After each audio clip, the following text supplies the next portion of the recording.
যে বিষয়টি নিয়ে আলোচনা করব তা হচ্ছে আমলে সালেহ, সৎ আমল।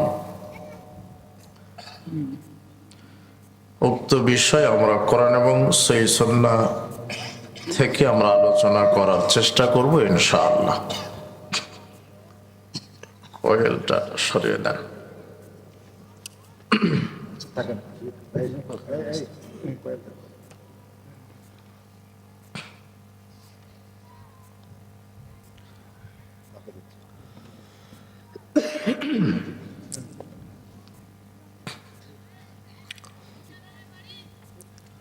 আমলে সালেহ, সৎ আমল, সৎ কর্ম সম্পর্কে কোরআন এবং সহিহ সুন্নাহ থেকে আমরা আলোচনা করার চেষ্টা করব ইনশাআল্লাহ। সৎ আমল সম্পর্কে আল্লাহ সুবহানাহু ওয়া তাআলা বলছেন,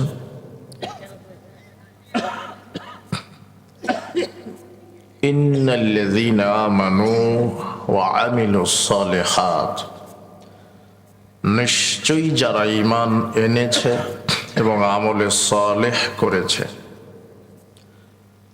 কানাত লাহুম জান্নাতুল ফিরদাউসি নুজুলা,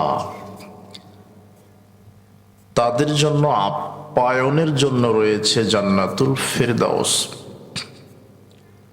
নিশ্চয়ই যারা ঈমান এনেছে এবং ঈমানের সাথে আমলে সালেহ করেছে, তাদের আপ্যায়নের জন্য আল্লাহ প্রস্তুত করে রেখেছেন জান্নাত। আল্লাহ সুবহানাহু ওয়া তাআলা অন্যত্র বলছেন, ওয়াল আসর, সময়ের কসম, ইন্নাল ইনসানা লাফি খাসর, নিশ্চয়ই মানুষ ক্ষতির মধ্যে নিমজ্জিত রয়েছে। যারা মানুষ তারা ক্ষতির মধ্যে নিমজ্জিত রয়েছে। আল্লাহ সুবহানাহু ওয়া তাআলা সময়ের কসম দিয়ে বলছেন, নিশ্চয়ই মানুষ ক্ষতির মধ্যে নিমজ্জিত রয়েছে। তবে চারটি গুণ যার ভিতরে আছে, সে ক্ষতিগ্রস্ত নয়, সে লাভবান। নিশ্চয় চারটি বস্তু, চারটি জিনিস যার ভিতরে রয়েছে, সে ক্ষতিগ্রস্ত নয়, সে লাভবান। আল্লাহ সুবহানাহু ওয়া তাআলা বলছেন, ওয়াল আসর, সময়ের কসম, ইন্নাল ইনসানা লাফি খাসর, নিশ্চয় মানুষ ক্ষতির মধ্যে নিমজ্জিত রয়েছে। ইল্লাল্লাযীনা আমানু ওয়া আমিলুস সালিহাত ওয়া তাওয়াসাউ বিল হক ওয়া তাওয়াসাউ বিস সাবর, তবে তারা ক্ষতিগ্রস্ত নয়। তারা ব্যতীত, তারা কারা? যারা জেনে বুঝে ঈমান এনেছে এবং ঈমান আনার সাথে সাথে আমলে সালেহ, সৎকর্ম করেছে। এরপরে পরস্পর হকের দাওয়াত দিয়েছে, পরস্পর ধৈর্যের দাওয়াত দিয়েছে।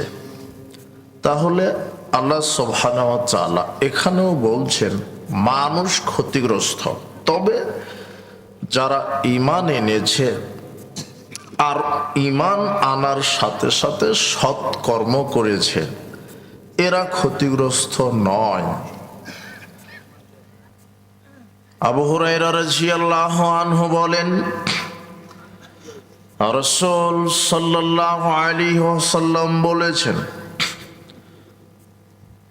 বাদিরু আমালি ফিতানান কাকিতাইল লাইলিল মুজলিম, পৃথিবীর মানুষ অন্ধকার, গাঢ় কালো অমাবস্যার রাতের মতো ফিতনা আসার পূর্বেই সৎ কর্ম করার জন্য প্রতিযোগিতা করো, সৎ আমল করার জন্য প্রতিযোগিতা করো, ভালো আমল, সৎ কর্ম করার জন্য প্রতিযোগিতা করো। ইউসবিহুর রাজুলু মুমিনান কেননা এমন একটা সময় পরিস্থিতি মানুষের উপরে এসে যাবে, মানুষ সকাল করবে মুমিন অবস্থায়, ওয়ায়ুমশি কাফিরান, সন্ধ্যায় হয়ে যাবে কাফের, আও ইউমশি মুমিনান, কতক মানুষ সন্ধ্যায় থাকবে মুমিন, ইউসবিহু কাফিরান, সকালে হয়ে যাবে কাফের, ইয়াবিউ দীনাহু বিআরাদিম মিনাদ দুনিয়া, এই শ্রেণীর মানুষ দুনিয়াকে প্রাধান্য দিতে গিয়ে পরকালকে বিক্রি করে দিবে। যারা সকালে থাকবে মুমিন, সন্ধ্যায় হবে কাফের, যারা সন্ধ্যায় থাকবে মুমিন, সকালে হবে কাফের। এরা দুনিয়াকে প্রাধান্য দিতে গিয়ে পরকালকে হারাবে। আল্লাহ সুবহানাহু ওয়া তাআলা কোরআন মাজিদে বলছেন, বাল তুসিরুনাল হায়াতাদ দুনিয়া, বরং তারা দুনিয়ার জীবনকে প্রাধান্য দিয়েছে, ওয়াল আখিরাতু খায়রু ওয়া আবকা, অথচ পরকাল হচ্ছে উত্তম এবং স্থায়ী। দুনিয়া অনুত্তম এবং ক্ষণস্থায়ী, দুনিয়া নিকৃষ্ট, দুনিয়া হচ্ছে অস্থায়ী, এটা স্থায়ী নয়। পরকাল হচ্ছে স্থায়ী। নবী করিম সাল্লাল্লাহু আলাইহি ওয়াসাল্লাম বলছেন, এক শ্রেণীর মানুষ আছে যারা দুনিয়াকে প্রাধান্য দিতে গিয়ে তাদের ঈমানকে হারাবে, নষ্ট করবে।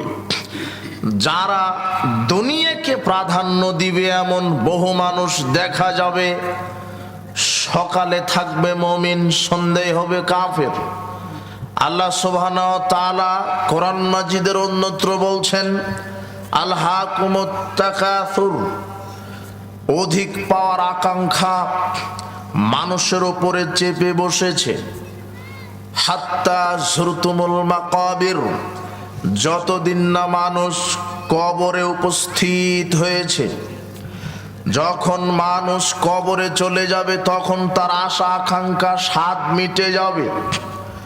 মানুষকে অধিক পাওয়ার লোভ লালসা পরকাল থেকে গাফিল রেখেছে, আত্মভোলা করে রেখেছে।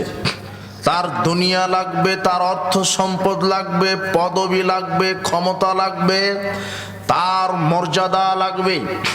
মর্যাদার পিছনে ছুটতে ছুটতে, অর্থ সম্পদ, গাড়ি বাড়ি, দালান কোঠা, ব্যাংক ব্যালেন্স, ইন্ডাস্ট্রির পিছনে ছুটতে ছুটতে, নারীর পিছনে ছুটতে ছুটতে, ক্ষমতা দাম্ভিকতার পিছনে ছুটতে ছুটতে সে পরকালকে ভুলে বসেছে। আলহাকুমুত তাকাসুর, আল্লাহ বলছেন অধিক পাওয়ার আকাঙ্ক্ষা তোমাদেরকে আত্মভোলা করে রেখেছে। হাত্তা যুরতুমুল মাকাবির, কতদিন পর্যন্ত? যতদিন পর্যন্ত না কবরে উপস্থিত হয়েছ। আব্দুল্লাহ ইবনে আব্বাস রাদিয়াল্লাহু আনহু বলছেন, রাসূল সাল্লাল্লাহু আলাইহি ওয়াসাল্লাম বলেছেন, লাউ কানা লিবনে আদম ওয়াদিয়ান মিন মালিন লাবতাগা খালেসান। আল্লাহর নবী বলছেন, যদি আদম সন্তানকে দুইটি উপাত্তকা ভরা স্বর্ণ দেওয়া হয়, তারপরেও তার অন্তর বলবে আরেকটি যদি পেতাম, আরেকটি যদি উপাত্তকা ভরা স্বর্ণ পেতাম, লাম ইয়ামলাউ জাওফা ইবনে আদম ইল্লা তুরাব, আদম সন্তানের পেট পরিপূর্ণ হবে না কবরে না যাওয়া পর্যন্ত, মাটির নিচে যাওয়া পর্যন্ত। কবরে যাওয়ার আগ পর্যন্ত তার আরো লাগবে, আরো লাগবে, তার আরো লাগবে, আমার এটা লাগবে। মানুষের এটা স্বাভাবিক গতি। আল্লাহ সুবহানাহু ওয়া তাআলা বলছেন, আতারাল হায়াতাদ দুনিয়া, যারা দুনিয়ার জীবনকে প্রাধান্য দিবে, ফাইন্নাল জাহিমা হিয়াল মাওয়া, তার থাকার জায়গা হবে জাহান্নাম। দুনিয়ার জীবনকে কি তাই বলে প্রাধান্য দিবেন না? অবশ্যই দিতে হবে। দুনিয়ার জীবনকে আপনি প্রাধান্য দেন কতটুকুন? যতটুকুন আপনার প্রয়োজন, আপনার যতটুকুন থাকার জন্য বাড়ি লাগে বাড়ি করেন, যতটুকুন আপনার গাড়ি লাগে ততটুকুন করেন, যতটুকুন অর্থ প্রয়োজন বৈধভাবে করেন। কিন্তু আপনি অর্থটা ইনকাম করতে গিয়ে হালাল হারাম বিবেচনা করছেন না। আবু হুরায়রা রাদিয়াল্লাহু আনহু বলছেন, রাসূল সাল্লাল্লাহু আলাইহি ওয়াসাল্লাম বলেছেন, ইয়াতি আলান নাসে জামান লাইবালিল মারু মা খাযা মিনহু আমিনাল হালাল আমিনাল হারাম। মানুষের উপরে একটা সময় চলে আসবে, মানুষ ওই সময়ে বিবেচনা করবে না মানুষ হালাল খাচ্ছে না হারাম খাচ্ছে, তার লক্ষ্য থাকবে যে টাকা পয়সা কিভাবে বেশি হবে। থাকার জন্য একটা বাড়ি যথেষ্ট, কিন্তু যে করবে 10টা বাড়ি। দেশে তো বাড়ি আছে, বিদেশের মাটিতেও অনেক বড় বড় বিল্ডিং ফ্ল্যাট করছে, তার মানে সে দুনিয়া নিয়ে ব্যস্ত আছে। থাকার জন্য, খাওয়ার জন্য, পরিধানের জন্য লাগে এই পরিমাণ অর্থ, কিন্তু তার চুরি ডাকাতি দুর্নীতি সুদ ঘুষের মাধ্যমে অঢেল সম্পদ করেছে যা তার প্রয়োজনের বাহিরে। হারাম ইনকামের পিছনে ছুটলে পরকাল হারাতে হবে।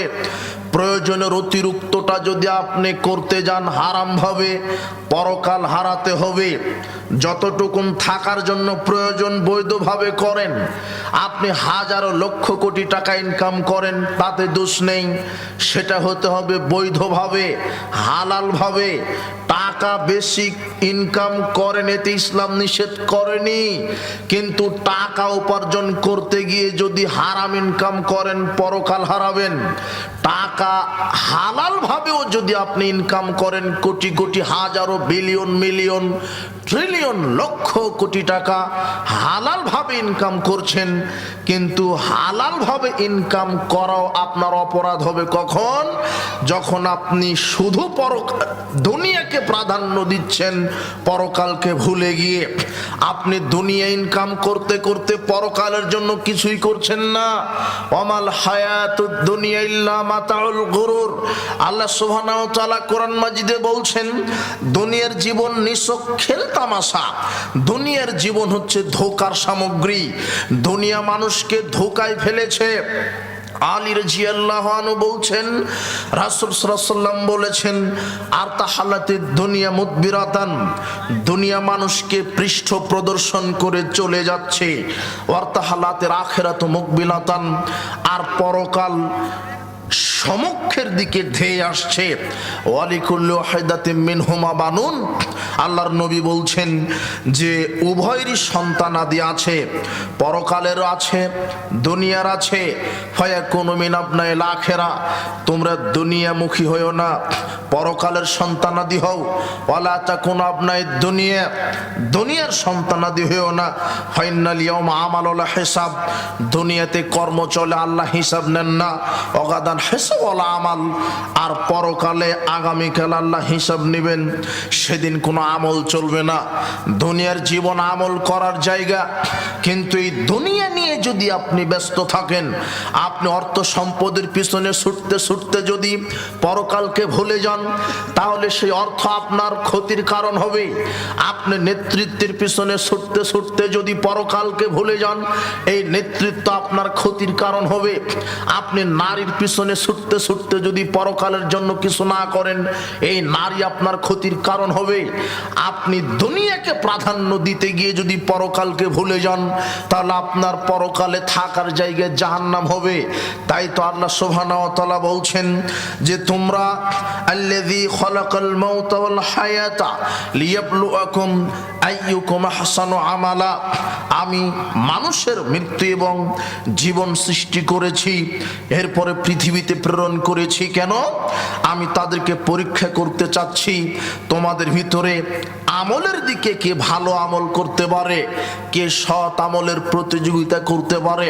অফি যালিকা ফালিয়াতানাফাসিল মুতানাফিসুন, আল্লাহ বলছেন জান্নাতি ব্যক্তিদেরকে দেখে সাধারণ মানুষদের জান্নাতে যাওয়ার প্রতিযোগিতা করা দরকার। দুনিয়াতে মানুষ কত প্রতিযোগিতা করে, যে কোনো মূল্যে নেতৃত্বে যেতে হবে, যে কোনো মূল্যে ক্ষমতায় যেতে হবে, এটা তার প্রতিযোগিতা। যে কোনো মূল্যে গাড়ি করতে হবে, এটা তার প্রতিযোগিতা। যে কোনো মূল্যে বাড়ি করতে হবে, এটা তার প্রতিযোগিতা। যে কোনো মূল্যে চাকরি নিতে হবে, ঘুষ দিয়ে হোক আর দুর্নীতি করে হোক আর ক্ষমতা দেখিয়ে হোক আর দাঙ্গাবাজি হাঙ্গাবাজি করে হোক, টেন্ডারবাজি করে হোক, চাঁদাবাজি করে হোক, সুদ খেয়ে হোক, ঘুষ খেয়ে হোক, অমুককে হত্যা করে হোক, জ্বালিয়ে দিয়ে হোক, অমুকের ওপরে নির্যাতন চালিয়ে হোক, আমাকে বেঁচে থাকতে হবে, এত প্রতিযোগিতা।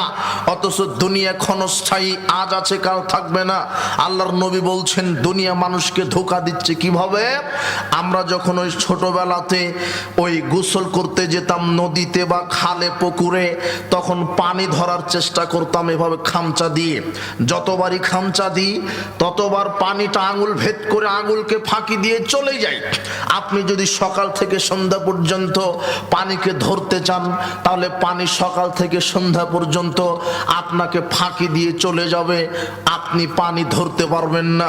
ঠিক অনুরূপ দুনিয়া, আপনি দুনিয়াকে ধরার জন্য কত প্রতিযোগিতা, যে কোনো মূল্যে নেতৃত্বে যেতে হবে, অথচ নেতৃত্ব একদিন শেষ হবে। ফেরাউন 400 বছর থাকার পরও তাকে চলে যেতে হয়েছে। আপনি বলছেন যে কোনো অর্থ সম্পদ ইনকাম করতে হবে।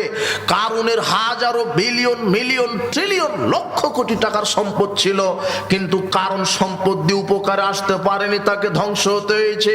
ক্ষমতা সফলতা নয়, সম্পদ সফলতা নয়, দাম্ভিকতা সফলতা নয়, দুনিয়া উপার্জন করা সফলতা নয়। সারা পৃথিবীর মালিক যদি আপনি হন, আর কিসমতে যদি পরকালে জান্নাত না থাকে, আপনার চাইতে কপাল পোড়া মানুষ পৃথিবীতে দ্বিতীয় কেউ নেই, পরকালে দ্বিতীয় কেউ হবে না। আর দুনিয়াতে আপনার ক্ষমতা নেই, অর্থ নেই, সম্পদ নেই, কিছুই নেই। আপনি দুনিয়াতে 1 শতক জমিরও মালিক নন, কিন্তু আপনার ঈমান এবং আমল ভালো ছিল। বিচারের মাঠে আল্লাহ যদি আপনাকে সর্বশেষেও জান্নাত দেন, তবুও সেই জমির পরিমাণ হবে 10 আকাশ 10 জমিন সমান জমির মালিক আপনি। আপনি দুনিয়া নিয়ে কি করবেন? কিসের এত দাম্ভিকতা, কিসের এত ক্ষমতা? কি করবেন ক্ষমতা দিয়ে? সর্বোচ্চ ক্ষমতার মেয়াদ 5 বছর। জুলুমবাজি করলে আল্লাহ যদি ধরে 5 সেকেন্ড টিকতে পারবেন না। ক্ষমতার অপব্যবহার করবেন না।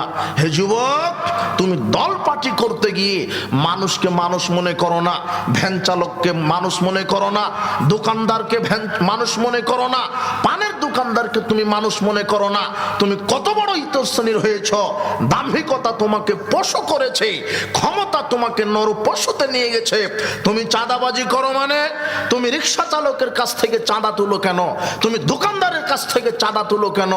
এই দাম্ভিকতা চিরদিন থাকবে না। তুমি হারামখোর, তুমি দুর্নীতিবাজ, তুমি মুনাফিক, তুমি গাদ্দার, তুমি জালেম। তোমার আজ হোক আর কাল হোক বিচার হবে।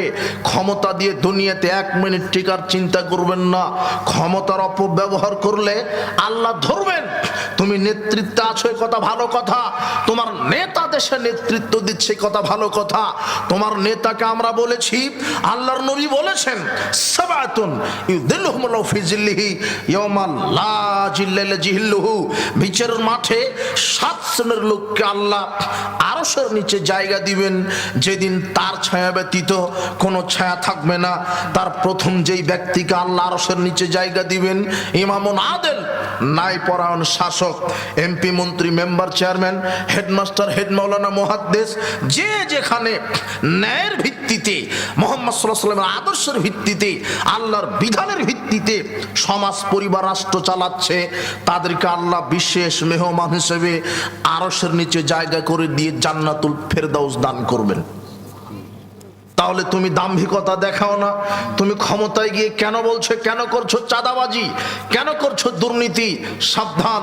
তার মানে তুমি দুনিয়াকে প্রাধান্য দিচ্ছ, যদি ওই দুনিয়া তোমাকে খেয়ানত করে চলে যাচ্ছে। খুব দাম্ভিকতা তোমার। দেখতে দেখতে জনগণের পিটন খেয়ে একদিন বিদায় নিতে হবে। আর আল্লাহ যখন ধরবেন তো বাঁচারই পথ নাই। তুমি কি এটা মাথায় রাখো না? দুনিয়াকে প্রাধান্য দিবে না, আপনি দুনিয়াকে প্রাধান্য দিবেন না, আপনি এইভাবে প্রতিযোগিতায় লিপ্ত হবেন না। আপনি কেন চাঁদাবাজিতে প্রতিযোগিতা করছেন, দুর্নীতিতে কেন চ্যাম্পিয়ন হচ্ছেন? আশ্চর্য কথা। আপনি কেন দুনিয়ার দাম্ভিকতা নিয়ে প্রতিযোগিতা করছেন? আপনি কেন দুনিয়ার শক্তি নিয়ে প্রতিযোগিতা করছেন? আপনি কেন দুনিয়ার দলকে ভারী করার জন্য প্রতিযোগিতা করছেন? আপনার মতো গাধা ইতর 3 নম্বর শ্রেণীর মানুষ দুনিয়াতে নাই। ওই ব্যক্তি হলো প্রধান বুদ্ধিমান, যে পরকালের জন্য প্রতিযোগিতা করে। কিসের জন্য? পরকালের জন্য। যে আমাকে পরকালের জন্য প্রতিযোগিতা করতে হবে। তোমার ক্ষমতা নেওয়ার জন্য প্রতিযোগিতা, ক্ষমতা 5 বছর, তারপরে তোমাকে রিক্সা চালকও মূল্যায়ন করবে না, এই প্রতিযোগিতা তুমি করো না। তুমি অর্থ ইনকামের জন্য হালাল হারাম দেখছো না, এই অর্থ তোমাকে জাহান্নামে নিয়ে যাবে। আল্লাহ সুবহানাহু ওয়া তাআলা বলছেন, জান্নাতি ব্যক্তিদেরকে দেখে জান্নাতে যাওয়ার জন্য প্রতিযোগিতা করো। সারিউ ইলা মাগফিরাতিম মির রাব্বিকুম ওয়া জান্নাতিন আরদুহাস সামাওয়াতু ওয়াল আরদ। আল্লাহ বলছেন, তোমরা তোমাদের প্রতিপালকের ক্ষমার দিকে ধাবিত হও এবং সেই বিশাল জান্নাতের দিকে তোমরা ক্ষমার দিকে ধাবিত হও। আল্লাহ কোরআন মাজিদে নিজে বলছেন, পৃথিবীর মানুষ, হে আমার বান্দা বান্দি, তোমরা আমার ক্ষমার দিকে ধাবিত হও আর আমার জান্নাতের দিকে ধাবিত হও। ক্ষমার দিকে ধাবিত হও মানে পাপ করেছ, আদম সন্তান মানেই তো ভুল করবে। কুল্লু বানি আদম খাত্তাউন, প্রত্যেক আদম সন্তান ভুলকারী। ওয়া খায়রুল খাত্তাইনাত তাওয়াবুন, উত্তম ভুলকারী হচ্ছে ভুল বোঝার পরে যে ক্ষমা চাই। উত্তম ভুলকারী হচ্ছে যে ভুল বোঝার পরে ক্ষমা চাই। আল্লাহ সুবহানাহু ওয়া তাআলা ক্ষমা করার জন্য তওবার দরজাটা খুলে রেখেছেন। আপনার পাপকে ক্ষমা করবেন বলে আল্লাহ নিজে বলছেন, পৃথিবীর মানুষ আমার কাছে ক্ষমা চাও। ইয়া আইয়ুহাল্লাযিনা আমানু তুবু ইলাল্লাহি তাওবাতান নাসুহা, আমার কাছে তোমরা খাঁটি ভাবে তওবা করো, ফিরে আসো। আমার কাছে তোমরা খাঁটি ভাবে তওবা করো, ফিরে আসো। আবু হুরায়রা রাদিয়াল্লাহু আনহু বলছেন, রাসূল সাল্লাল্লাহু আলাইহি ওয়াসাল্লাম বলেছেন, ইয়ানজিলু রাব্বুনা তাবারাকা ওয়া তাআলা, তোমাদের প্রতিপালক নেমে আসেন কুল্লা লাইলাতিন ইলা সামায়েদ দুনিয়া, প্রথম আসমানে নেমে আসেন প্রত্যেক রাত্রে। তোমাদের প্রতিপালক নেমে আসেন প্রত্যেক রাত্রে, প্রত্যেক রাত্রের শেষ ভাগে নেমে আসেন। তোমাদের প্রতিপালক প্রথম আসমানে নেমে আসেন, প্রত্যেক রাত্রে নেমে আসেন, প্রত্যেক রাত্রের শেষ তৃতীয়াংশে নেমে আসেন। এসে বলেন, কে আছে মায়াদুনি ফাস্তাজিবা লাহু, কে আমাকে ডাকছে আমি তার ডাকে আজকে সাড়া দিব। মায়াস আলুন ফাউতিয়াহু, আমার কাছে কে কিছু চায় আমি তাকে প্রদান করব। মায়াস্তাগফিরুনি ফাগফির লাহু, কে আমার কাছে তওবা করে ক্ষমা চাই আমি পাপ ক্ষমা করব। পৃথিবীর মানুষ, নারী পুরুষ, হে যুবক, হে যুব সমাজ, তোমরা পাপ থেকে ফিরে আসো। আল্লাহ বলছেন, আমার কাছে ক্ষমা চাও।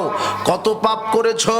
মদ পান করেছো, জেনা করেছো, মিথ্যা কথা বলেছো, হারাম খেয়েছো, মদ পান করেছো, গান বাজনা শ্রবণ করেছো, পরনারীর সাথে জেনা করেছো, জুয়া খেলেছো, আর কত কি পাপ করেছো গোপনে প্রকাশ্যে।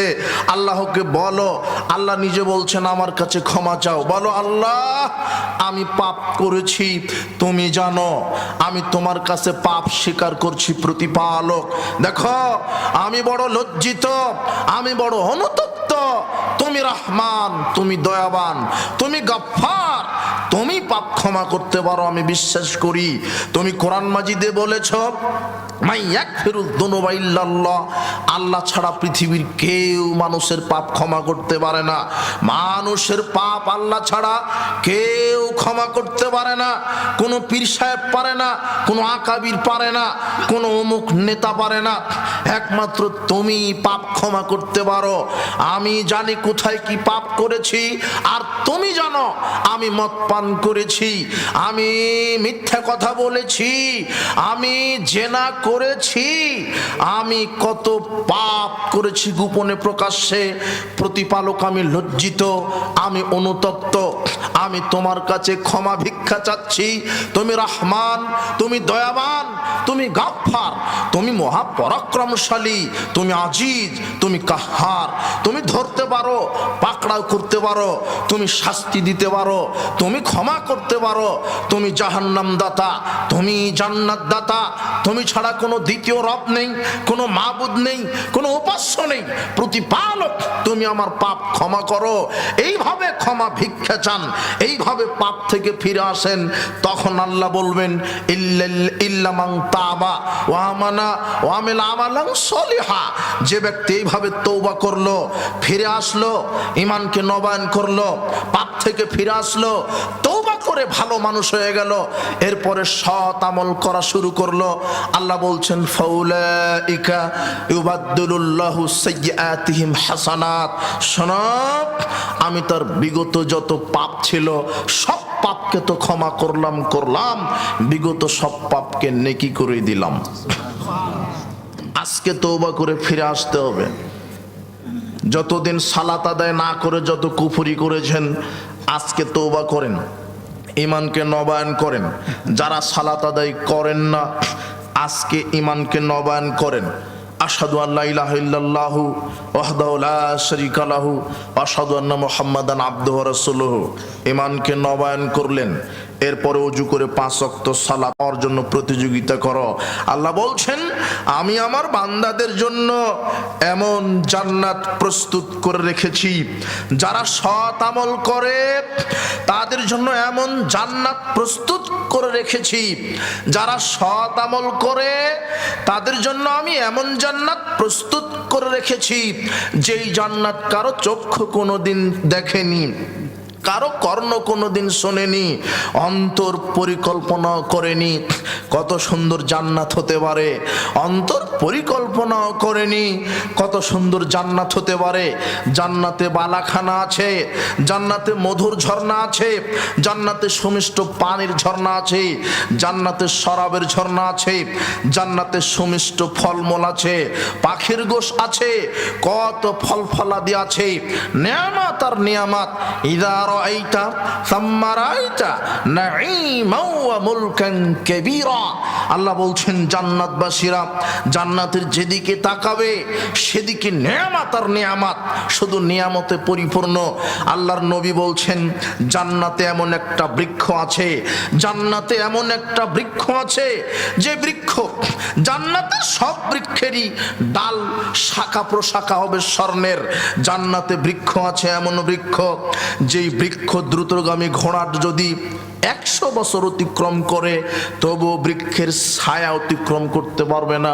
কত বড় বড় বৃক্ষ। ও জান্নাত উপভোগ করার জন্য আপনার জন্য আল্লাহ প্রস্তুত করেছেন। আপনি কে? যদি আপনি সৎকর্মশীল হন, যদি ঈমানের ভিতরে যদি শিরক না ঢোকান। শিরক করা যাবে না, আল্লাহর সমান কাউকে মনে করা যাবে না। আল্লাহকে সেজদা দিবেন, মাদ্রাসা আপনার মাজারেও সেজদা দিবেন, কবরে সেজদা দিবেন, আপনি মুশরিক। আল্লাহর সমান কাউকে করা যাবে না। একমাত্র আল্লাহ বিধানদাতা, মানুষের বিধানকে স্বীকৃতি দেওয়া যাবে না। আল্লাহ সর্বশক্তিমান, মানুষ সর্বশক্তিমান হতে পারে না। আপনার কবর পূজা, মাজার পূজা, খানকা পূজা, পীর পূজা শিরক।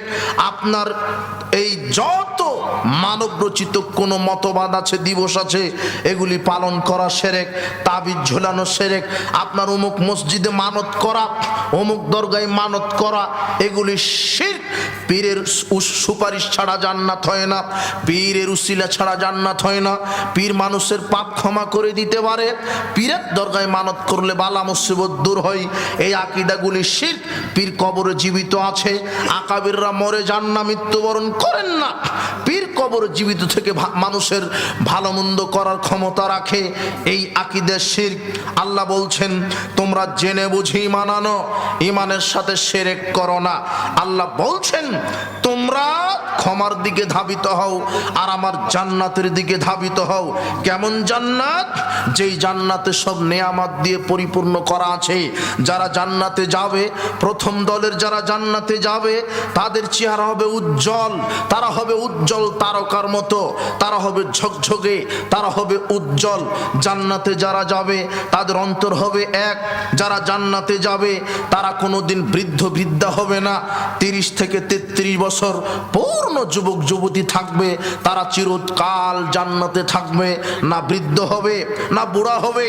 তাদের আপনার পেশাব পায়খানা হবে না, তাদের মাথা ব্যথা হবে না, তাদের গা জ্বালা পোড়া করবে না, তারা অসুস্থ হবে না। তারা খাবে, তাদের ঢেকুরের মাধ্যমে খাওয়া সব শেষ হয়ে যাবে, তারা শুধু খাবে, তারা শুধু পান করবে। আল্লাহ বলবেন কুলু ওয়াশরাবু হানিআম বিমা আসলাফতুম ফিল আইয়ামিল খালিয়া, তোমরা আজকে খাওয়ার পান করো, বিনোদন করো বিগত আমল, সৎ আমলের বিনিময়ে। সেই সৎ আমল কি? আল্লাহ বলছেন তোমরা জান্নাতে যাওয়ার জন্য প্রতিযোগিতা করো, আর জান্নাতি ব্যক্তিদেরকে দেখে তারা যে আমলটা করে সেই আমল করার প্রতিযোগিতা করো। ফরজ আমল আপনাকে করতেই হবে, ফরজ আমলের পরিণাম জান্নাত। কিন্তু জান্নাতে উঁচু উঁচু স্তরে ওঠার জন্য আরো বেশি বেশি সৎ আমল করতে হবে। একজন আরবি লোক এসে বলছেন, আবু হুরায়রা রাদিয়াল্লাহু আনহু বলছেন, নবী সাল্লাল্লাহু আলাইহি ওয়াসাল্লাম আরবিয়ান, একদা একজন ব্যক্তি আরবি গ্রাম্য ব্যক্তি আল্লাহর নবীর কাছে আসলেন, এসে বলছেন দুল্লেনি আলা আমালিন এই যে আমালতুহু দাখালতুল জান্নাহ, আল্লাহর নবী আমাকে কিছু আমল বলে দেন যে আমল করলে জান্নাতে যাওয়া যায়। তখন আল্লাহর নবী বলছেন তা'বুদুল্লাহ লা তুশরিক বিহি শাইআ, আল্লাহর ইবাদত করো, তার সাথে কাউকে শরীক করো না। তুকিমুস সালাতা, 5 ওয়াক্ত সালাত আদায় করো, তুমি ফরজ সালাত আদায় করো। ওয়াতুআদ্দিজ যাকাতাল মাফরুজা, ফরজ যাকাত দাও। ওয়াতাসুম রমাদান, রমাদানের সিয়াম পালন করো। এইগুলি করো, এই ফরজ আমলগুলি করো। তখন লোকটা বলছেন লাজিদুল্লাহ হাজা, আল্লাহর কসম আপনি যা বললেন এর চাইতে কমও করব না, বেশিও করব না। এই বলে লোকটা চলে যাচ্ছেন। তখন আল্লাহর নবী সাহাবীদেরকে বলছেন, সাহাবীগণ, মান সাররাহু আইয়ানজুরা ইলা রাজুলিন মিন আহলিল জান্নাহ ফালয়ানজুর ইলা হাজা, তোমরা যদি কোনো জান্নাতি ব্যক্তিকে দেখে আনন্দিত তৃপ্ত হতে চাও তাহলে ওই ব্যক্তির দিকে লক্ষ্য করো, ওই ব্যক্তিটা জান্নাতি ব্যক্তি। কেন? আল্লাহ যা পালন করতে বলেছেন লোকটা তাই পালন করার স্বীকৃতি দিয়েছেন। হাদিস বুখারী মুসলিম। তার মানে 5 ওয়াক্ত ফরজ সালাত আদায় করলে আর আল্লাহর তাওহীদের উপরে থাকলে, শিরক না করলে, রমাদানের সিয়াম রাখলে, সামর্থ্য থাকলে যাকাত দিলে, সামর্থ্য থাকলে হজ করলে, আপনার ইসলামের 5টি স্তম্ভের উপরে থাকলে জান্নাত হবে ইনশাআল্লাহ। এগুলো তো ফরজ আমল করবেন, কিন্তু আল্লাহ বলছেন যে আমার জান্নাতের জন্য আরো প্রতিযোগিতা করো। নেককার বান্দাবান্দি, সৎ বান্দাবান্দি যে আমলগুলি করে তা দেখে তোমরা প্রতিযোগিতা করো। বিগত দিনের বড় বড় বিদ্বান, নবী, সিদ্দিক, সোহাদা, এদের আমল হচ্ছে বেশি বেশি নফল সালাত আদায় করা, রাত জেগে সালাত আদায় করা। এটা হলো সৎ আমল। 5 ওয়াক্ত সালাত তো আদায় করবেন ফরজ, কিন্তু কিছু কিছু জায়গায় নফল সালাত আছে সেগুলো আপনি আদায় করেন। বেলাল রাদিয়াল্লাহু আনহু জান্নাতে ওই জুতা পায়ে দিয়ে হাঁটছেন। আপনার ফজরের সালাতের পর আল্লাহর নবী বলছেন, বেলাল তুমি আমি যখনই জান্নাতে ঢুকি দেখি তুমি আমার আগে আগে জান্নাতে জুতা পায়ে দিয়ে হাঁটো, কি আমল করো? তখন বেলাল বলছে, আল্লাহর নবী আপনি আজ থেকে বহুদিন আগে আমাকে একটা হাদিস বলেছিলেন, যে ব্যক্তি ওযু করার পরে 2 রাকাত সালাত আদায় করে আর যে ব্যক্তি আজান শোনার পরেই, আজানের পরে 2 রাকাত সালাত আদায় করে, এটা হলো সৎ আমল, তার জন্য জান্নাত। আপনার ওই হাদিস অনুযায়ী আমল করি। আল্লাহর নবী যখনই আমার ওযু ছুটে যায় তখনই আমি 2 রাকাত নফল সালাত আদায় করি। আর যখনই আমি তো মুয়াজ্জিন, আমি যখনই আজান দিই আজানের পরেই 2 রাকাত সালাত আদায় করি, তখন আল্লাহর নবী বলছেন যে বিহিমা, হ্যাঁ তোমার এই 2টা আমলই আমার আগে তোমাকে জান্নাতে পৌঁছে দিয়েছে। যখনই অজু করছেন 2 রাকাত সালাত আদায় করেন, বাড়িতে হোক মাঠে হোক, অজু করার সাথে সাথে আল্লাহকে খুশি করার জন্য 2 রাকাত নফল সালাত। আজান শুনেছেন, আজান শুনে আজানের জবাব দিবেন, ওটাও আমলে সলে। আব্দুল্লাহ ইবনে ওমর রাদিয়াল্লাহু আনহু বলছেন, আল্লাহর নবী বলছেন যে ফায়াকুলু মিসলামা ইয়াকুলু মুয়াজ্জিন, মুয়াজ্জিন আজানে যা বলে তোমরা তাই বলো। মুয়াজ্জিন যখন বলে আল্লাহু আকবার আল্লাহু আকবার, তোমরাও বলো আল্লাহু আকবার আল্লাহু আকবার। মুয়াজ্জিন যখন বলে আশহাদু আল্লা ইলাহা ইল্লাল্লাহ, তোমরাও বলো আশহাদু আল্লা ইলাহা ইল্লাল্লাহ। মুয়াজ্জিন যখন বলে আশহাদু আন্না মুহাম্মাদুর রাসূলুল্লাহ, তখন তোমরা বলো আশহাদু আন্না মুহাম্মাদুর রাসূলুল্লাহ। মুয়াজ্জিন যখন বলে হাইয়া আলাস সালাহ, তখন তোমরা বলো লা হাওলা ওয়ালা কুওয়াতা ইল্লা বিল্লাহ। মুয়াজ্জিন যখন বলে হাইয়া আলাল ফালাহ, তখন তোমরা বলো লা হাওলা ওয়ালা কুওয়াতা ইল্লা বিল্লাহ। মুয়াজ্জিন যখন বলে আস-সালাতু খায়রুম মিনান নাওম, তোমরা বলো আস-সালাতু খায়রুম মিনান নাওম। মুয়াজ্জিন যখন বলে আল্লাহু আকবার আল্লাহু আকবার, তোমরা বলো আল্লাহু আকবার আল্লাহু আকবার। মুয়াজ্জিন যখন বলে লা ইলাহা ইল্লাল্লাহ, তোমরাও বলো লা ইলাহা ইল্লাল্লাহ মিন কলবিহি, অন্তর থেকে বলবে, কিন্তু তোমরা অন্তর থেকে বলবে, তোমরা অন্তর থেকে আজানের এইভাবে জবাব দিবে। অন্তর থেকে যদি বলো দাখালাল জান্নাহ, তাহলে তোমরা জান্নাতে চলে যাবে। আজানের জবাব এইভাবে, মান ক্বালা হিনা ইয়াসমাউন নিদা। এরপরে আজান শোনার পরে আজানের দোয়া যে ব্যক্তি বলবে কি, আল্লাহুম্মা রাব্বা হাযিদ দাওয়াতিত তাম্মা ওয়াস সালাতিল কাইমা আতি মুহাম্মাদানিল ওয়াসিলাতুল ফাদিলা ওয়া বাআথহু মাকামান মাহমুদানিল্লাযী ওয়া'আদতা। আজানের দোয়া, আল্লাহর নবী বলছেন যে ব্যক্তি আজানের জবাব দিল, এরপরে আজানের দোয়া বলল, তাহলে কি হবে? তাহলে কি হবে? হাল্লাত লাহু শাফাতি ইয়াউমাল কিয়ামা। সে যদি জাহান্নামে গিয়েও থাকে, আমি তাকে সুপারিশ করে জান্নাতে প্রবেশ করাবো। আমলের সলে আজানের জবাব দিবেন, আজানের উত্তর দিবেন। তবে ওয়াদ-দারাজাতুর রাফিয়া ওয়ারযুকনা শাফাআতাহু ইয়াউমাল কিয়ামা ইন্নাকা লা তুখলিফুল মিয়াদ। 3টা কথা আল্লাহর নবীর নয়, ওটা হুজুর তৈরি করেছে। কথা বুঝেননি মনে হয় কথা? তোমার ওই রেডিও টেলিভিশনে যে হয় ওয়াদ-দারাজাতুর রাফিয়া ওয়ারযুকনা শাফাআতাহু ইয়াউমাল কিয়ামা, ওটা হুজুরের তৈরি করা। আর মুহাম্মদ সাল্লাল্লাহু আলাইহি ওয়াসাল্লাম অতটুকুনি বলেছেন, বুখারী 614 নম্বর হাদিস, যেটা আমি দোয়া হিসেবে বললাম। উপস্থিত বৈঠকের মুসলিম দিনী ভাই বোন, আল্লাহ বলছেন তোমরা জান্নাতি ব্যক্তিকে দেখে, জান্নাতি ব্যক্তি যে আমল করে তোমরাও সেটা দেখে দেখে সেই আমলের প্রতিযোগিতা করো। জান্নাতি ব্যক্তি কি করে? অজু করেই 2 রাকাত সালাত আদায় করে, আজানের পরে আজানের জবাব দেয়, এরপরে 2 রাকাত সালাত আদায় করে।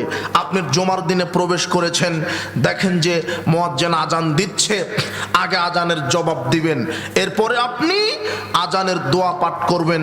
তারপরে দেখেন যদি আপনার খতিব সাহেব খুতবাতে দাঁড়িয়েছে, বসবেন না, যত বড়ই খতিব হোক, আগে 2 রাকাত সালাত আদায় করে তারপরে বসবেন।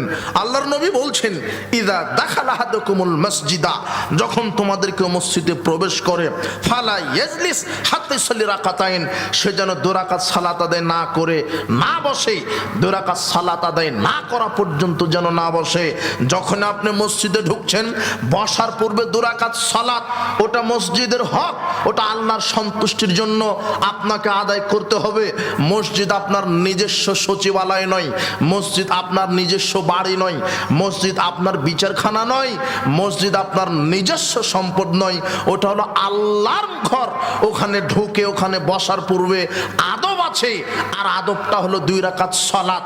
মসজিদে প্রবেশ করে বসার আগেই 2 রাকাত সালাত, তারপরে বসা। এরপরে যখন অজু করবেন, অজু শেষ করে 2 রাকাত সালাত। এইভাবে যদি আপনি নফল সালাতে আপনি যদি অভ্যস্ত হন, তাহলে জান্নাত রেডি।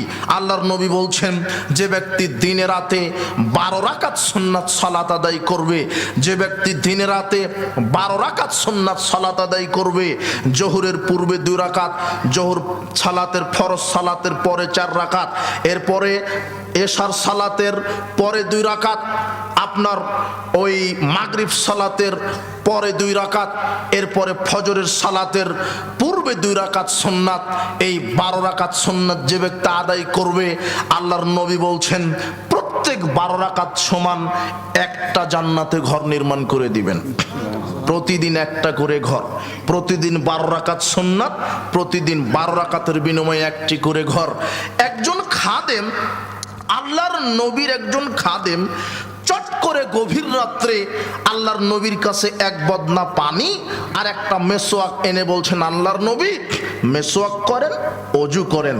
আল্লাহর নবী খুব খুশি, বাহ, তুমি আমার জন্য অজুর পানি এগিয়ে দিলে, মেসোয়াক এগিয়ে দিলে, এখন তুমি আমার কাছে কিছু চাও, আমি তোমার কাছে খুব খুশি হয়েছি, আমার কাছে কিছু চাও।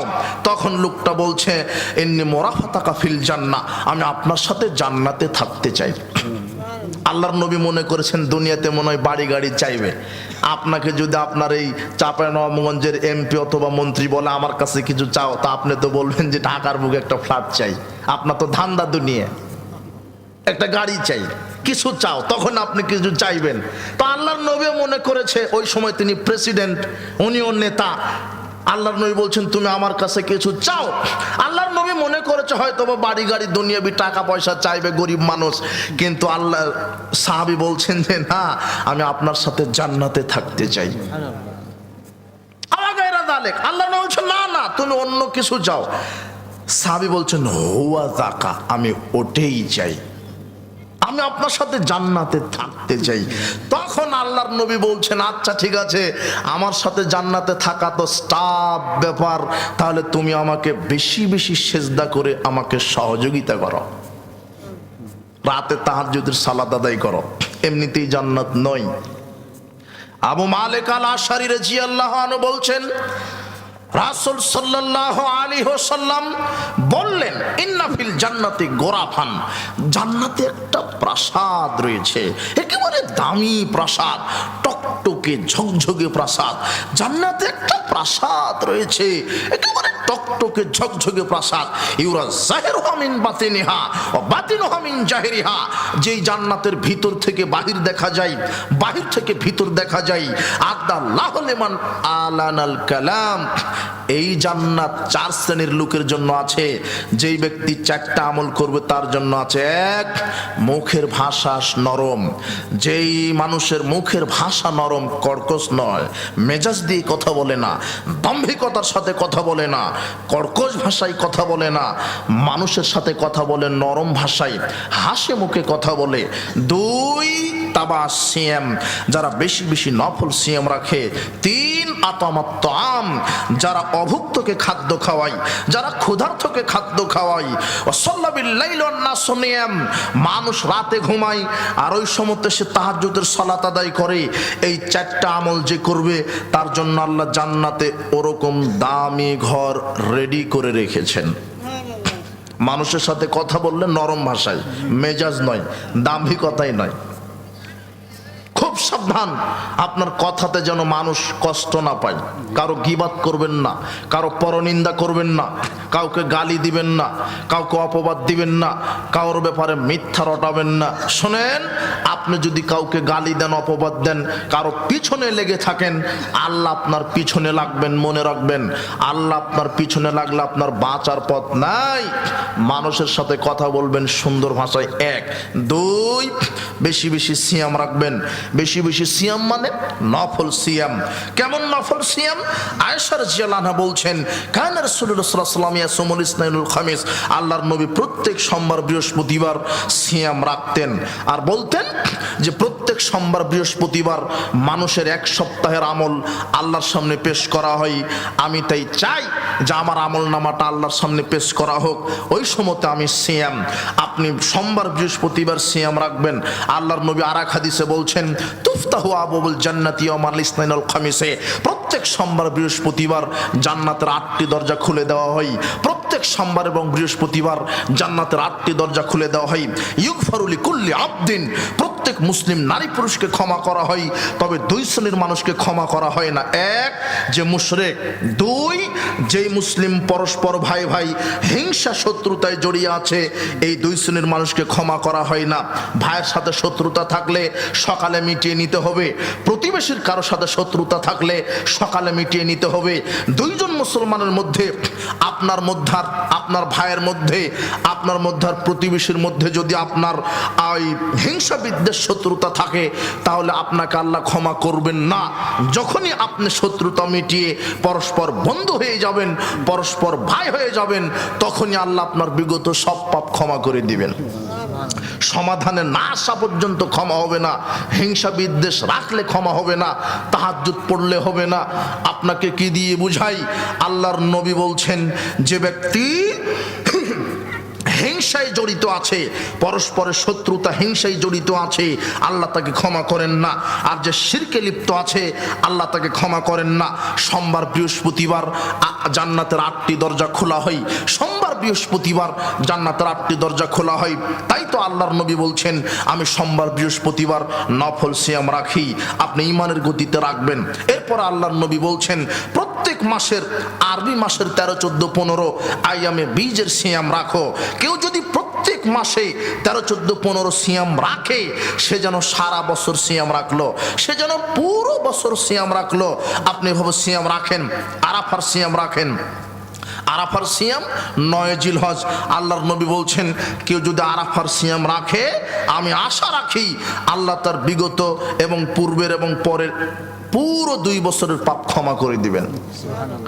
তোমরা আশুরের সিয়াম রাখো, মুহররমের 10 তারিখ, 9, 10 রাখো অথবা 10, 11।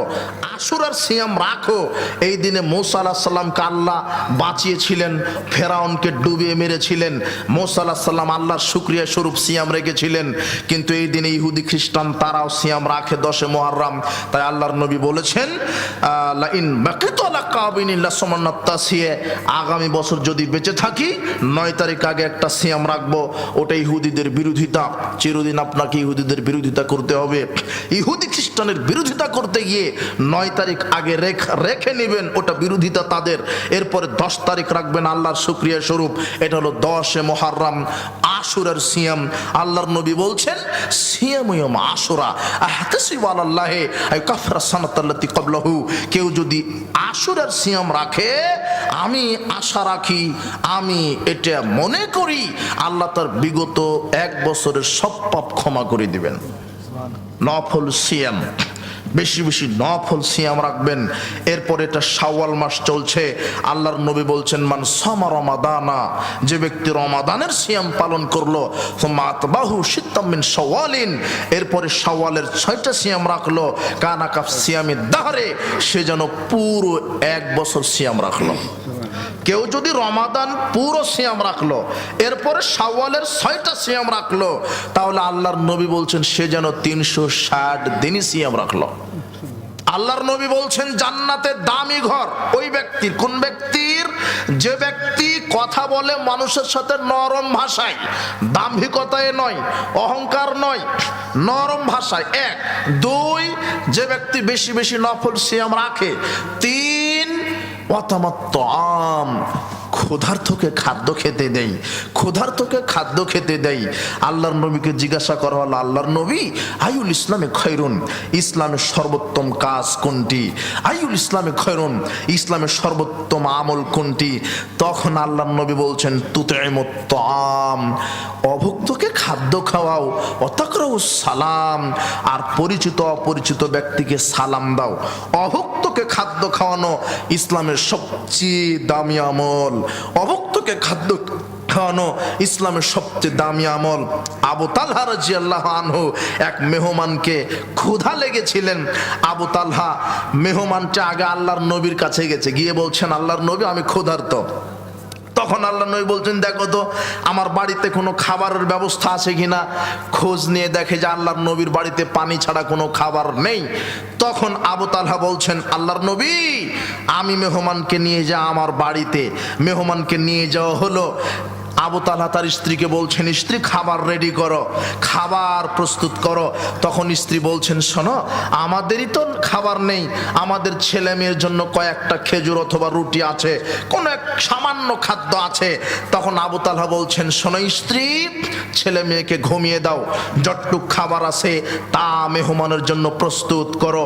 আবু তালহার কথা মতো তার স্ত্রী প্লেটে খাবার প্রস্তুত করলেন। রাত্রের ঘটনা, এক হাতে বাতি ল্যাম্প, এক হাতে বাতি, এক হাতে খাবারের প্লেট। মেহমানের সামনে গিয়ে বলছেন, খাওয়া শুরু করেন। মেহমান বলছে, আপনি আগে শুরু করেন। তখন আবু তালহা চিন্তা করলো যে আমি যদি প্লেট থেকে একটা রুটি উঠিয়ে নিই, তাহলে তো একটা রুটি হোক আর খেজুর হোক যা ছিল, কিছুটা যদি আমি উঠিয়ে নিই তাহলে তো মেহমানের পেট ভরবে না, খাবার কম পড়ে যাবে। তাই আবু তালহা ওই প্লেটে হাত দেওয়ার নমুতে একটু মাথা হালিয়ে বাতিটা নিভিয়ে দিলেন। ঘর অন্ধকার, এখন প্লেটে শুধু হাত দেই, ঠক ঠক শুধু আওয়াজ হয়, কিন্তু প্লেট থেকে খাবার নেয় না। মেহমান মনে করছে যে আমার সাথে মেজবানও খাচ্ছে, লোকটাও খাচ্ছে, কিন্তু তা আবু তালহা খাচ্ছে না। কেন? একটা রুটি উঠিয়ে নিলে মেহমানের পেট ভরবে না। আবু তালহা এইভাবে কৌশল করে মেহমানকে পেট পরিপূর্ণ করে রুটি খাওয়িয়ে দিলেন।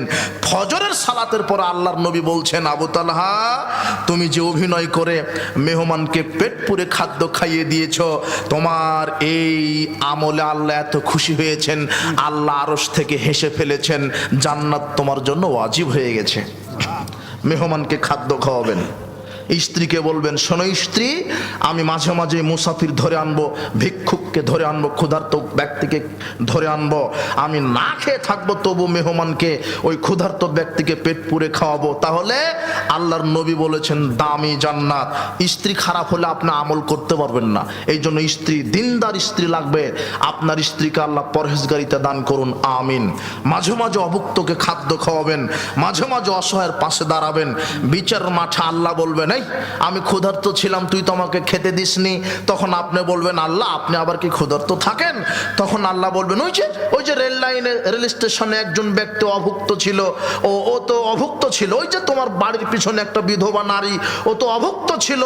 তোমরা ফ্রিজ থেকে গোস্ত রান্না করে খেয়েছো, বিধবার বাড়িতে তো পৌঁছাওনি, ও তো অভুক্ত ছিল। ওই যে মসজিদে একটা মুসাফির এসে খাবার চেয়েছিল, ক্ষুধার্ত, তাকে খেতে দাওনি। ওই মুসাফিরকে যদি খেতে দিতে, বিধবাকে যদি খেতে দিতে, রেল স্টেশনে যে লোকটা ক্ষুধার জ্বালায় কাতরাচ্ছে তাকে যদি খেতে দিতে, ওটা আমি আল্লাহকেই খেতে দেওয়া হতো। এভাবে আল্লাহ বিচার মাঠে বলবেন। তখন আপনি কোথায় যাবেন? ইসলামের সবচেয়ে দামি কাজ হলো অভুক্তকে খাদ্য খাওয়ানো। বেশি বেশি অভুক্তকে খাদ্য খাওয়াবেন, তাহলে জান্নাত রেডি আছে, টকটকে ঝকঝকে জান্নাত। আর রাত জেগে সালাত আদায় করবেন, এটা নবীদের, সত্যবাদীদের, সলে ব্যক্তি যারা, তাদের কাজ। রাত জেগে সালাত আদায় করবেন, মর্যাদা বাড়িয়ে দিবেন। উপস্থিত বৈঠকের মুসলিম দিনী ভাই বোন, বলছিলাম আমলে সলে অনেক সৎকর্ম আছে জান্নাতে প্রতিযোগিতার জন্য। জান্নাতি ব্যক্তিদেরকে দেখে সৎ আমল করার জন্য প্রতিযোগিতা আছে। তাসবিহ পাঠ করবেন। বিচারের মাঠে চারটি বস্তু আপনার পক্ষে কথা বলে আপনাকে জান্নাতে নিয়ে যাওয়ার ব্যবস্থা করবে। কয়টা জিনিস? চারটি। এক, হাতের আঙ্গুল। যদি ডান হাতের আঙ্গুল আপনার তাসবিহ পাঠ করা থাকে, হুজুর মেশিন আবিষ্কার করেছে, মেশিনে তাসবিহ পাঠ করা বিদআত। তসবিহ দানাতে তসবিহ পাঠ করা বিদআত, তসবিহ দানাতে তসবিহ পাঠ করা বিদআত। আপনি ডান হাতের আঙুলে, বাম হাতের আঙুলে তাসবিহ গণনা করলেও চলবে না, ডান হাতের আঙুলে। আল্লাহর নবী বলছেন তোমরা ডান হাতের আঙুলে তাসবিহ পাঠ করো, 100 বার 500 বার নয়, যত খুশি করেন, সুবহানাল্লাহ সুবহানাল্লাহ আলহামদুলিল্লাহ আল্লাহু আকবার, যত খুশি বলেন। তখন এই আঙুল বিচার মাঠে আল্লাহকে বলবে, আল্লাহ আমাকে দিয়ে আপনার তাসবিহ পাঠ করেছে। তখন আল্লাহ বলবে, ঠিক আছে, ওকে আমি জান্নাত দিয়ে দিলাম। 2, হাজর আসওয়াদ। যাদের সামর্থ্য আছে হজ করতে গেছেন বৈধ টাকাতে, হালাল টাকাতে, সুদ ঘুষ দুর্নীতির টাকা হজ করলে হজ কবুল হবে না। ওই আপনার বোনকে ফাঁকি দিয়েছেন, জমি দেননি, ওই জমির ফসল বিক্রি করে হজ করলে হজ কবুল হবে না। বোনকে সকালে জমি ফেরত দিবেন। বোনকে বাপ মারা গেছে, ছেলে শোনো, তোমার বাপ 3 নম্বর শ্রেণীর বোকা মানুষ, একেবারে ইতর শ্রেণীর মানুষ, মুনাফিক মানুষ। তোমার দাদা মারা গেছে, তোমার বাপ তোমার ফুপুকে এখনো জমি বাহির করে দেয়নি, তোমার বাপের ওই জমিটা কাঁধে বহন করে ঘুরতে হবে। আমি তোমাকে কি দিয়ে বুঝাই? হজ পরে, উমরা পরে, আগে মানুষের হক, আগে মানুষের হক ফেরত দিতে হবে। তোমার বাপ যেন তোমার ফুপুকে জমি বাহির করে দেয়, তারপরে যেন তাহাজ্জুদ পড়ে। আল্লাহর নবী বলছেন এইভাবে হালাল ইনকাম করবেন, হারাম খেয়ে ইবাদত হবে না। চারটে জিনিস আপনার পক্ষে সুপারিশ করবে। তার এক হলো আঙুল। 2 হাজার আসওয়াদ, বৈধ টাকাতে হজ করতে গেছেন, হাজার আসওয়াদে চুমা দিয়েছেন বা ইশারা করেছেন, হাজার আসওয়াদকে আল্লাহ বিচার মাঠে উঠাবেন। 2টা চক্ষু দিবেন আর ঠোঁট জিহ্বা দিবেন, চোখ দিয়ে হাজিদেরকে দেখবে আর মুখ দিয়ে কথা বলবে, প্রতিপালক ওই যে হাজি সাহেব আমাকে চুমা দিয়েছিল, তার হালাল টাকা, তার হজ কবুল হয়েছে, কাজেই তার পাপ ক্ষমা করেন, তাকে জান্নাত দেন। তখন এই কালো পাথরের সুপারিশ কবুল করে আল্লাহ আপনাকে জান্নাত দিবেন। 3, কোরআন মাজিদ, বেশি বেশি কোরআন মাজিদ তেলাওয়াত করবেন। ঘুমানোর পূর্বে 1 পৃষ্ঠা পড়েন, ঈমান খুব বেশি 10 পৃষ্ঠা পড়েন, আরো বেশি ঈমান সূরা বাকারা পড়ে ঘুমাবেন। এরপরে ফজরের সালাত পড়ে আর একটু কোরআন পড়েন, সূরা মুলক পড়েন। সূরা মুলক পড়লে কবরের শাস্তি থেকে বাধা হবে। আল্লাহর নবী বলছেন হিয়াল মানিয়াত হিয়াল মুনজিয়াত তুনজিহি মিন আযাবিল কবরে। সূরা মুলক যদি পড়া থাকে তাহলে কবরের শাস্তি তার হবে না। সূরা মুলক বেশি বেশি পড়বেন, সূরা বাকারা, সূরা আলে ইমরান বেশি বেশি পড়বেন। আরে গোটা কোরআন মাজিদ তাই পড়বেন। গোটা কোরআন মাজিদ পড়লে কোরআন মাজিদ বিচার মাঠে আপনার পক্ষে সুপারিশ করবে, আর কোরআনের সুপারিশ আল্লাহ কবুল করে আল্লাহ আপনাকে জান্নাতে প্রবেশ করাবেন। আর খুবই যদি ব্যস্ত থাকেন, অন্তত সূরা ইখলাস 3 বার পড়েন, কোরআন মাজিদ খতমের নেকি হবে 10 বার পড়েন। আল্লাহর নবী বলছেন মান কারা আয়াতাল কুরসি মান কারা কুল হুয়াল্লাহু আহাদ হাত্তা ইয়াক্তিমাহা, যে ব্যক্তি সূরা ইখলাস প্রথম থেকে শেষ পর্যন্ত পড়বে 10 মাররাত, 10 বার, বানাল্লাহু লাহু কাসরান ফিল জান্নাহ, আল্লাহ ওই ব্যক্তির জন্য জান্নাতে একেবারে টকটকে ঝকঝকে প্রাসাদ নির্মাণ করে দিবেন। খুব শর্ট আপনি ইখলাস পড়েন। সূরা বাকারা, আলে ইমরান যদি ব্যস্ততা, আপনি অলস, ঈমান খুব দুর্বল, তাহলে ইখলাস অন্তত পড়েন। প্রতিদিন কোরআন পড়েন, অন্তত সূরা ইখলাস 1 বার পড়েন, অন্তত 3 বার পড়েন, 10 বার পড়েন, জান্নাত কোরআন সুপারিশ করবে। 4, সিয়াম। সিয়াম আপনার পক্ষে কথা বলবে। আপনাকে সময়ের অভাবে রাত অনেক হয়ে গেছে, আমাকে দূরে যেতে হবে, সময় সংকীর্ণতার কারণে আমি আর সামনে এগোলাম না। আমলে চলে অনেক আমল, শুধু জান্নাত নিতে হবে, জান্নাতে প্রতিযোগিতা করতে হবে, এই জন্য অনেক আমল। আল্লাহ সুবহানাহু ওয়া তাআলা আমাদেরকে সৎ আমল মাধ্যমে, আল্লাহ তোমার নিকট আমরা ক্ষমা ভিখারি, তোমার নিকট আমরা জান্নাত প্রার্থনা করি, আমরা যেন সৎ আমল করি। মহিলাদের ছুটে যাওয়া রোজা কতদিনের ভিতরে করতে হবে? ফরজ সিয়াম যদি ছুটে যায় কোনো কারণে, তাহলে আগামী রমাদান আসার পূর্ব পর্যন্ত 1 বছর মেয়াদ, আগামী রমাদান আসার পূর্বে যে কোনো সময় আদায় করে নিবে, তবে যত দ্রুত সম্ভব। মেয়েদের ঋতুবতী হলে কতদিন পর নামাজ পড়তে পারবে? আমাদের সমাজে প্রচলিত আছে 7 দিনের আগে নামাজ পড়তে পারে না। কতটুকুন সত্য? জি না, এটা সত্য নয়। ঋতুর মেয়াদ ফিক্সড নয়, কারো 3 দিন, 4 দিন, 5 দিন, 7 দিন, সর্বোচ্চ 14-15 দিন থাকে, যতদিন ঋতু। আর ঋতুর রক্তের বর্ণনাই ভিন্ন। ঋতুর রক্তটা হচ্ছে কালো হবে, দুর্গন্ধযুক্ত হবে। এটা যতদিন আছে রক্ত দেখা যাচ্ছে ততদিন সালাত আদায় করবে না। তবে কোন মহিলাদের রোগ আছে যে রক্ত বের হতেই থাকে। 7 দিন পরে 3 দিন ছিল রক্ত হায়েজ, ভালো হয়ে গেছে, 3 দিন পরে একেবারে স্বাভাবিক, 1 দিন পর আবার দেখা দিয়েছে। 1 দিন পরে যদি আবার রক্ত দেখা দেয়, আর রক্তটা যদি ওই পূর্বের মতোই হয়, প্রথম মাসিকের রক্তের মতোই হয়, তাহলে বুঝতে হবে যে হ্যাঁ এটাও ঋতুবতীর রক্ত। তখন সালাত ছেড়ে দিবে, আবার পবিত্র হবে, হয়ে আবার সালাত শুরু করবে। তবে এটা যদি প্রতি মাস এরকম হয় যে 1 সপ্তাহ আছে, থাকার পরে 2 দিন, 1 সপ্তাহ ঋতুবতী থাকার পরে ভালো হয়েছে, ভালো হওয়ার পরে 2 দিন পরে আবার রক্ত দেখা দিয়েছে, কিন্তু ওই রক্তটা ঋতুর মাসিকের রক্তের মতো নয়, একেবারে স্বাভাবিক রক্ত, সেটাতে দুর্গন্ধ নয়। এটা যদি প্রতি মাস এরকম হয়, তাহলে বুঝতে হবে যে এটা ইস্তেহাজা রোগী। তাকে ওইভাবে লজ্জাস্থান পরিষ্কার করে তাকে ওযু করে সালাত আদায় করতে হবে।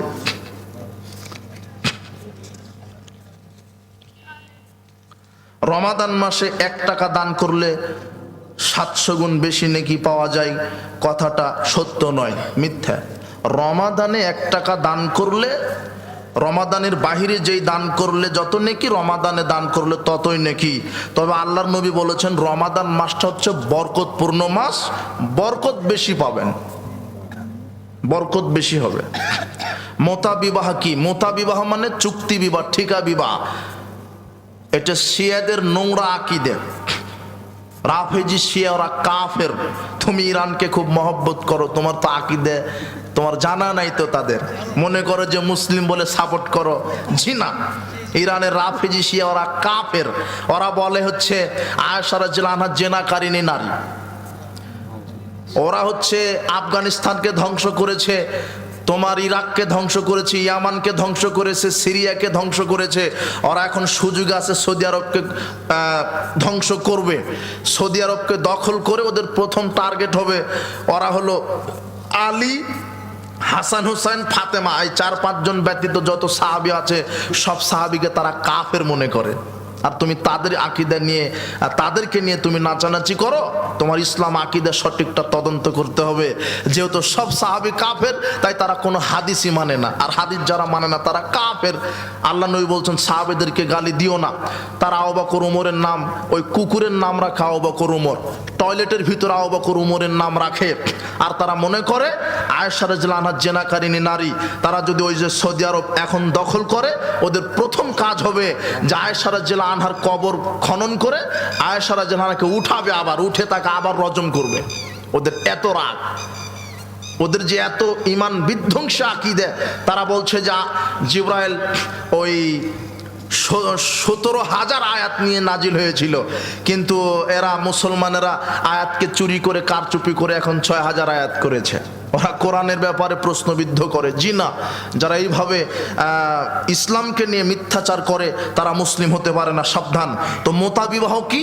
ওরা মোতা, আল্লাহর নবী বিদায় হজের ভাষণে মোতা বিবাহকে হারাম ঘোষণা করেছেন। চুক্তি বিবাহ, মনে করো যে তুমি চিটাগংয়ে গেছো কয়েকদিনের জন্য ব্যবসার উদ্দেশ্যে, 1 মাস থাকবে, তো ওখানে 1 মাস একটা নারীকে বিবাহ করে যেদিন 1 মাস পরে চলে আসছো, ওখানে ওকে তালাক দেওয়ার চলে আসো।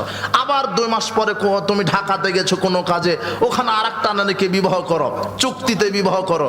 যতদিন থাকবে নারীকে ভোগ করে আসার দিনে তালাক দিয়ে চলে আসবে। এটা হলো মোতা বিবাহ। কি বিবাহ এটা? এটা হলো হারাম। এটা কি হয়? এটা তো হবে না, এটা তো হয় না। আল্লাহর নবী এটা হারাম করেছেন। বিবাহ পড়ানোর সঠিক নিয়ম কি? অনেক প্রশ্ন, এগুলো এখনো এই আহলে হাদিস এলাকা বিবাহ পড়ানোর সঠিক নিয়ম জানেন না। বিবাহ পড়ানোর সঠিক নিয়ম হচ্ছে ওই মেয়ের কাছে গিয়ে আগে মেয়ের বাপ অনুমতি নেবে। আম্মু আজকে তোমার বিবাহ অমুক ছেলের সাথে, তোমার কি মতামত আছে? তখন মেয়ে বলবে আব্বু আছে আমার মতামত। তখন চলে আসবে। যদি চুপ থাকে তাও মনে করতে হবে যে অনুমতি আছে। মেয়ের বাপ শুধু মেয়ের কাছ থেকে অনুমতি নিয়ে এখন 2 জন সাক্ষী নিয়ে হবু জামাইয়ের কাছে আসবে। 2 জন সাক্ষী নিয়ে মেয়ের বাপ জামাইয়ের কাছে বসবে। এমন সময় একজন খতিব খুতবা পাঠ করাবে, খুতবাতুল হাজাত।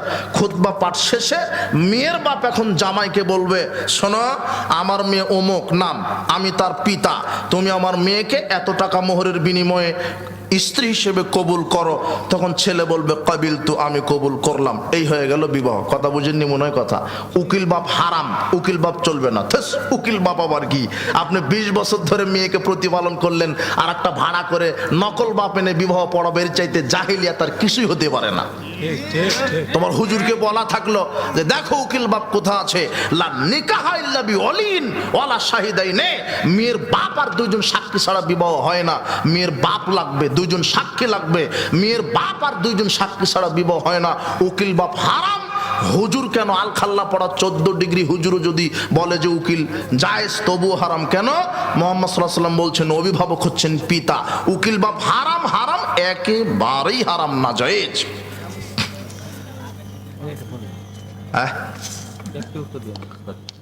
মেয়েদের কি ফরজ নামাজে একামত দিতে হবে? হ্যাঁ, মেয়েরাও একামত দিবে।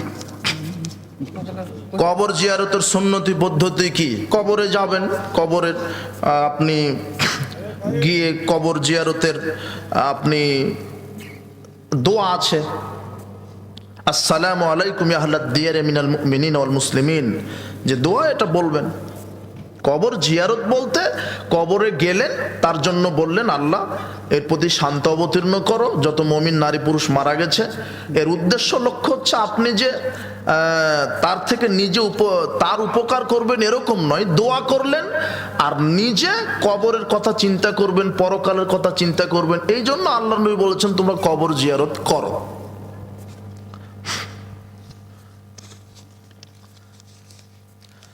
নামাজ পড়া অবস্থায় খারাপ চিন্তা চলে আসলে তখন আমাদের করণীয় কি?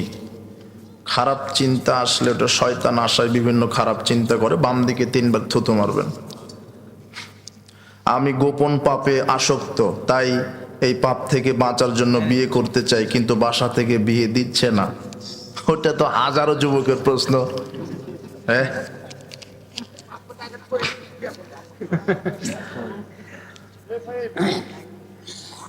তুমি পাপ থেকে বেঁচে থাকার চেষ্টা করো, আল্লাহর কাছে পিতা মাতাকে বোঝাও, বাপকে বোঝাও। তুমি একেবারে যোগ্য হয়ে গেছো, সাবালক হয়ে গেছো, তোমার বিবাহ করা জরুরি। তোমার বাপকে বুঝাও, বিবাহ করতে হবে। রিজিকের মালিক আল্লাহ, তোমার বাপকে আল্লাহ বোঝার তৌফিক দান করুন। কবরে মাটি দেওয়ার সঠিক দোয়া কি? কবরে মাটি দেওয়ার দোয়া বিসমিল্লাহ, বিসমিল্লাহ। কবরে খেজুর ডাল বা বড়ই ডাল দেওয়ার বিধান কি? না, কবরে খেজুর ডাল বড়ই ডাল দেওয়া লাগবে না।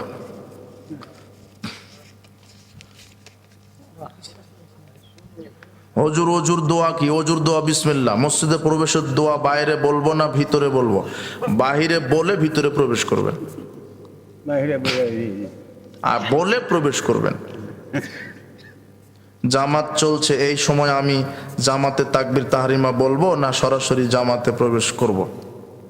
জামাত চলছে মানে ইমাম সাহেব যদি দেখেন যে দাঁড়ানো অবস্থা যে কেরাত করছে, তাহলে আপনি তাকবীর তাহরিমা দিয়ে সালাতে ঢুকবেন। রুকুতে আছে তাহলে শুধু তাকবীর তাহরিমা দিয়ে রুকুতে চলে যাবেন। সেজদায় আছে, শুধু তাকবীর তাহরিমা দিয়ে সরাসরি সেজদায় চলে যাবেন। সালাতে ঢোকার মাধ্যম হচ্ছে তাকবীর তাহরিমা। রুকুতে যদি থাকে তাকবীর তাহরিমা দিয়ে আর বুকে হাত বাঁধার প্রয়োজন নেই। রুকুতে আছে তাকবীর তাহরিমা দিয়ে সরাসরি রুকু, সেজদাতে আছে তাকবীর তাহরিমা দিয়ে সরাসরি সেজদায়। অনেক লম্বা, যাক, বারাকাল্লাহ। আর হবে না। বারাকাল্লাহ ফিকুম, জাযাকুমুল্লাহ খায়র। সুবহানাকাল্লাহুম্মা বিহামদিকা আশহাদু আল্লা ইলাহা ইল্লা আনতা আস্তাগফিরুকা ওয়া আতুবু ইলাইক। আসসালামু আলাইকুম ওয়া রাহমাতুল্লাহ।